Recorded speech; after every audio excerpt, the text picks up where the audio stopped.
The worst mistake Marcus ever made wasn't cheating on Amara. It wasn't abandoning her when she lost everything. It wasn't even taking her grandmother's ring and pawning it for drug money. No, his worst mistake was touching her in that grocery store on a rainy Tuesday afternoon, 3 years after he'd left her broken and homeless on the streets of Atlanta. Because Marcus had no idea that the poor woman he was about to humiliate in front of dozens of shoppers was now Amara Choi, wife of Min Jun Choi, the most dangerous man in the Korean underground, a man who controlled everything from luxury hotels to the shadows where justice went to die. 3 years earlier, Amara Washington had believed in fairy tales once. She believed in Marcus Reed, the charming construction worker with a bright smile and bigger promises. They'd met at her grandmother's church, and Grandma Pearl had warned her, "That boy's got sweet words, but I see something hungry in his eyes. And baby, it ain't hunger for the Lord." Amara hadn't listened. At 23, she'd thought love could fix anything. She'd thought her loyalty, her cooking, her devotion would be enough to keep Marcus satisfied. She was wrong. The cracks started small. Marcus losing jobs. Marcus coming home smelling like perfume that wasn't hers. Marcus borrowing money that never got repaid. But Amara held on, believing in the man she'd fallen for, ignoring the man he was becoming. Then Grandma Pearl died, leaving Amara a modest inheritance, $45,000, and a small house in East Atlanta. For 3 months, Amara was happy. She was going to use the money to open a catering business. She'd always been gifted in the kitchen, creating fusion dishes that mixed her southern roots with flavors from around the world. Marcus had other plans. "Baby, I got this investment opportunity," he'd said one evening, his eyes gleaming with that familiar desperation she'd learned to dread. "My boy Dre knows a guy who's flipping houses. We could double this money in 6 months." "Marcus, that's my grandmother's. Our money now, right? We're together. What's yours is mine."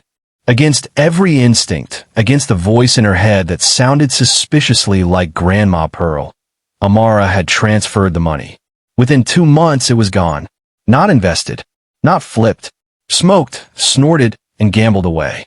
When Amara confronted Marcus, he'd shoved her against the wall, his hands around her throat. "You think you're better than me? You ain't nothing without me. Nothing."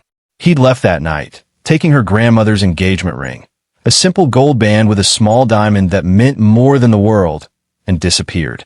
The bank foreclosed on the house 6 months later. Amara ended up in a women's shelter, working 3 jobs, sleeping on a cot, and wondering how her life had collapsed so completely. She'd stopped believing in fairy tales then. She'd stopped believing in love. She'd stopped believing in much of anything except survival. That's when she met Min Jun. The beginning of something else. Min Jun Choi had walked into the Korean fusion restaurant where Amara worked as a prep cook on a cold January evening. He was beautiful in a way that made her nervous. Sharp jawline, perfectly styled black hair, an expensive charcoal suit that probably cost more than she made in 6 months. He'd ordered in Korean, and Amara had surprised everyone by responding fluently. "You speak Korean?" he'd asked in English, his accent subtle but present. "I taught myself," she'd replied, not meeting his eyes. "I've always loved languages and culture. Korean dramas got me through some hard times, and I just kept learning." She'd expected him to laugh or dismiss her. Instead, he'd studied her face with an intensity that made her skin warm. "The bulgogi is too salty tonight." "You made it." "No, sir. I'm just prep. I do the vegetables, and what would you do differently?" Amara had hesitated. She could lose her job for criticizing the chef. But something in Min Jun's expression told her he wanted honesty. "I'd use gochujang instead of regular chili flakes. Balance the salt with a touch of honey and pear. Let the meat marinate for 24 hours minimum. And I'd add sesame leaves at the end. Not cooked in, but fresh." Min Jun had stood up, dropped $300 on the table, and said 5 words that changed everything. "Come work for me instead." 2 weeks later, she was the head chef at Lunar, Min Jun's upscale Korean fusion restaurant in Buckhead. 2 months after that, she was living in a penthouse apartment in Midtown that Min Jun kept for staff. For months later, Min Jun had asked her to dinner, a real date, not business, and confessed that he hadn't been able to stop thinking about her since that first night. "I've never met anyone like you," he'd said, his usual stoic expression softening. "You've been hurt badly. I can see it. Someone broke something beautiful and left you to fix yourself alone." Amara had cried then, the first real tear she'd shed since losing everything. Minjun had held her hand across the table and made a promise. "I come from a world where loyalty means everything, where family is sacred. If you give me a chance, I will never break you. I will build you up, and anyone who ever hurt you will regret the day they were born." She learned about his business gradually. The truth came in pieces. The men who called him boss, the meetings that happened in backrooms, the way people feared and respected him in equal measure. Min Jun was Korean Mafia, the head of a powerful organization that controlled significant territory in the southeast. He dealt in protection, high-stakes gambling, luxury goods, and occasionally making problems disappear. Amara should have run. Instead, she'd asked him one question. "Do you hurt innocent people?" "Never," he'd replied without hesitation. "I operate in a world where the rules are different, but I have my code. No drugs, no human trafficking, no harming civilians. I protect my community and my family. Everything else is just business." 6 months later, they were married in a private ceremony that was half Southern tradition, half Korean ritual. Her new family, Min Jun's organization, had welcomed her with open arms. They called her Hyung Sanim, a term of respect for the wife of their boss. They protected her, celebrated her, given her a place to belong. For the first time since Grandma Pearl died, Amara felt safe. Min Jun worshipped her. He encouraged her culinary dreams, funded a YouTube cooking channel that was slowly gaining followers, and never once made her feel less than. He'd helped her heal. She'd fallen in love with him slowly, carefully, but completely. She'd never told him the full story about Marcus, just that an ex had taken her money and disappeared. Min Jun hadn't pressed. He just held her close and promised no one would ever hurt her again. Until that Tuesday afternoon in the grocery store. The collision. Amara was alone. Unusual, since Min Jun's security typically shadowed her, but she'd convinced them to wait in the car for a quick grocery run. She was dressed simply, jeans, a cream cashmere sweater, her natural hair in a high puff, minimal makeup. The only signs of wealth were her wedding ring, a stunning diamond that caught light like trapped stars, and the Cartier watch Min Jun had given her for their first anniversary. She was reaching for organic strawberries when she heard the voice that still haunted occasional nightmares. "Damn, baby girl looking good from behind. Let me get your number." She froze, turned slowly, and there he was. Marcus Reed looked worse than she remembered. Older, harder, with a scar above his left eyebrow and the glazed look of someone who'd spent years chasing highs. He wore a stained jacket and wrinkled jeans. He didn't recognize her at first, not until she spoke. "Marcus." His face went through a series of expressions. Confusion, recognition, then something ugly. A sneer. Well, Amara Washington. "Damn, girl, you cleaned up nice. I heard you was homeless. Living in shelters, working for scraps."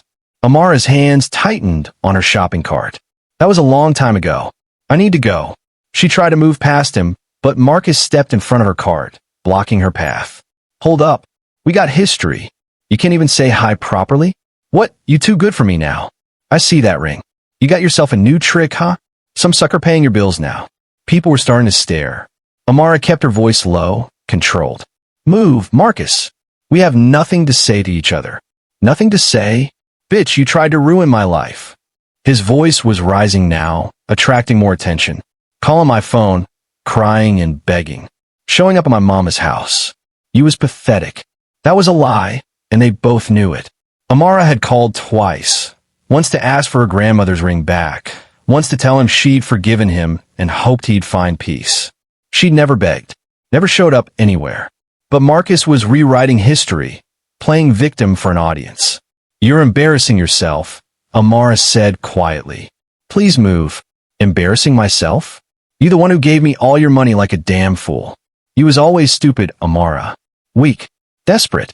I did you a favor leaving. You should thank me." Something inside Amara shifted. For 3 years, she'd carried shame about what happened. She'd blamed herself for trusting him, for not listening to Grandma Pearl, for being naive. But standing here, seeing Marcus try to humiliate her again, that shame transformed into something else. Clarity. You stole from me, she said, her voice steady and clear. You physically abused me. You took my grandmother's ring and pawned it for drugs. You destroyed my credit, cost me my home, and left me with nothing. I'm not ashamed anymore. Marcus, you should be. Marcus's face twisted with rage. You uppity bitch. Acting like you're something special because some dude bought you some jewelry. Then he did the unforgivable thing. He kicked her shopping cart violently, sending it crashing into her hip and knocking her backward into the strawberry display. Amara went down hard, fruits tumbling around her, her elbow striking the floor with a crack that sent pain shooting up her arm. The store went silent. Everyone was staring, phones out, recording. Marcus stood over her, breathing hard, his fist clenched like he was considering hitting her while she was down. He never got the chance. The reckoning. The store's automatic doors opened, and Minjun walked in with 3 of his men. He must have gotten worried when she took too long. His security must have called. It didn't matter why he was there. What mattered was the expression on his face when he saw Amara on the ground. Minjun Choi never showed emotion in public. He was known for being ice-cold, controlled, calculating. But in that moment, watching his wife struggling to stand, seeing the fear in her eyes and the rage on Marcus's face, something ancient and terrifying surfaced. Amara. His voice was soft, almost gentle. He moved toward her, ignoring Marcus completely, helping her up with careful hands. Are you hurt? My elbow, but I'm okay. Who is this? Minjun's eyes finally shifted to Marcus, and Marcus actually took a step back. There was something in Minjun's gaze that transcended language, culture, or circumstance. It was the look of a predator realizing something had dared threaten what belonged to him. Nobody, Amara said quickly. Just someone from my past. Let's go. But Marcus, high on whatever was coursing through his system and stupid enough to not recognize danger, laughed. Oh, so this the sucker? It's your new trick? Was he Chinese? Korean? Japanese? They all look the same to me.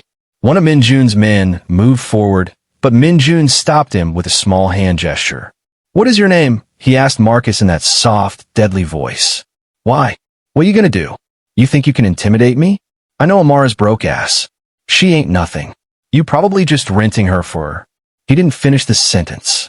Minjun moved faster than anyone expected, grabbing Marcus by the throat and slamming him against the freezer section with enough force to crack the glass. His voice, when he spoke, was barely above a whisper, but it carried through the entire store. That woman is my wife. My family. You touched her. You hurt her. 3 years ago, you stole from her, abused her, and left her with nothing.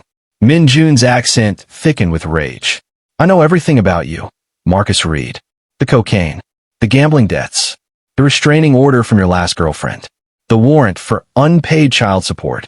Everything. Marcus's eyes went wide.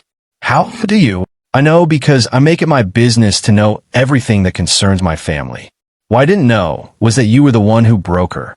Minjun leaned closer, his voice dropping to something sub-zero. If I had known, you would have disappeared 3 years ago. But I'm a fair man. I believe in giving people chances. So here is yours. You will apologize to my wife. Properly. On your knees. Then you will leave this city and never return. Or, he didn't finish the threat. He didn't need to. Marcus was shaking now, the reality of his situation finally penetrating his drug-addled brain. This wasn't some random boyfriend he could intimidate. This was someone with real power. Someone dangerous. I'm sorry, Marcus mumbled. On your knees. Minjun released his throat, but didn't step back. Marcus dropped, his knees hitting the supermarket floor hard. I'm sorry, Amara. I'm sorry for everything. I'm sorry. Amara looked down at the man who'd once made her feel worthless, who'd stolen her inheritance and her grandmother's ring, who'd just assaulted her in public. And she felt nothing, no anger, no satisfaction, just emptiness where he used to live in her head. I forgave you a long time ago, she said quietly. Not for you, for me. But forgiveness doesn't mean you get to stay in my life. Leave. If I ever see you again, I won't stop my husband from doing whatever he thinks is necessary. Marcus scrambled to his feet and ran. Actually ran out of the store like the devil himself was chasing him. Which, in a way, he was. The store manager rushed over, apologizing profusely, offering to comp their groceries, anything they needed. Min Jun nodded to one of his men, who handed the manager a business card. Send us the bill for any damages. And the security footage. All of it. Then he turned to Amara, his expression transforming back into the gentle man she'd married. Let's go home. We'll have the doctor look at your elbow.